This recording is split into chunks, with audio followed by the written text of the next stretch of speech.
नमस्कार दोस्तों, आज हम आपको लेकर चलेंगे गुजरात के अहमदाबाद में स्थित एक ऐसी ऐतिहासिक जगह की यात्रा पर जहां की मिट्टी में आज भी भारत के स्वतंत्रता संग्राम की कहानी सुनाई देती है।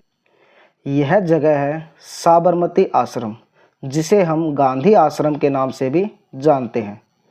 साबरमती नदी के किनारे बसा यह आश्रम केवल एक इमारत या पर्यटन स्थल नहीं है। यह महात्मा गांधी के जीवन, उनके विचारों, सत्य, अहिंसा और स्वतंत्रता आंदोलन की जीवंत याद है। महात्मा गांधी दक्षिण अफ्रीका से लौटने के बाद 25 मई 1915 को अहमदाबाद के कोचरब क्षेत्र में अपना पहला आश्रम स्थापित किया था। इसके बाद 17 जून 1917 को आश्रम को साबरमती नदी के किनारे स्थानांतरित किया गया। गांधी जी ऐसा स्थान चाहते थे जहां खेती, पशुपालन, खादी और अन्य रचनात्मक कार्यों के माध्यम से आत्मनिर्भर जीवन जिया जा सके, और यही स्थान आगे चलकर भारत के स्वतंत्रता आंदोलन के सबसे महत्वपूर्ण केंद्रों में से एक बन गया। गांधी जी के लिए स्वतंत्रता का अर्थ केवल अंग्रेजों से आज़ादी नहीं थी।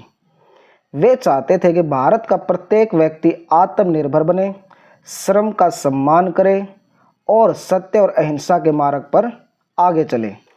साबरमती आश्रम का सबसे ऐतिहासिक अध्याय आता है वर्ष 1930 में, 12 मार्च 1930। यह तारीख भारतीय स्वतंत्रता संग्राम के इतिहास में हमेशा याद रखी जाएगी। इसी दिन महात्मा गांधी ने साबरमती आश्रम से दांडी यात्रा की शुरुआत की। गांधी जी अपने 78 साथियों के साथ लगभग 241 मील की यात्रा पर निकले। इस यात्रा का उद्देश्य अंग्रेजों के नमक कानून का विरोध करना था।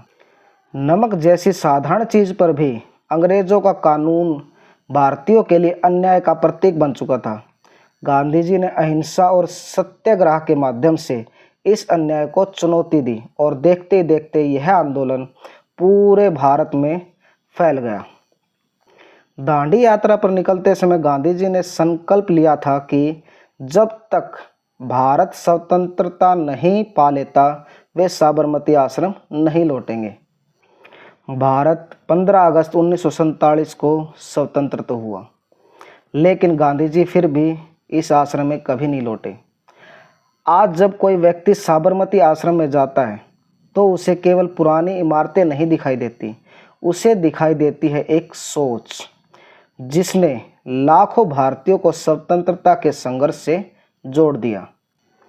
आज आश्रम गांधी जी के जीवन और स्वतंत्रता संग्राम से जुड़े दस्तावेजों, तस्वीरों, लेखों और अन्य ऐतिहासिक सामग्रियों को संरक्षित करने का काम भी करता है। दोस्तों, साबरमती आश्रम हमें एक बहुत बड़ी बात सिखाता है। बदलाव हमेशा ताकत से नहीं आता, कभी कभी सच्चाई, धैर्य और अहिंसा भी दुनिया के सबसे बड़े बदलाव की वजह बन सकते हैं। गांधी जी का जीवन हमें याद दिलाता है कि महान बनने के लिए ज़रूरी नहीं कि हमारे पास बहुत सारी चीज़ें हों, ज़रूरी है हमारे विचार महान हों, हमारे कर्म ईमानदार हों, हमारे अंदर दूसरों के लिए कुछ करने की भावना हो।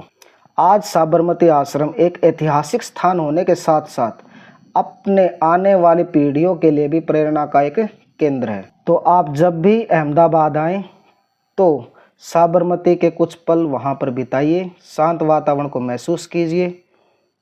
यही है साबरमती आश्रम की कहानी, जहाँ इतिहास सांस लेता हुआ महसूस होता है।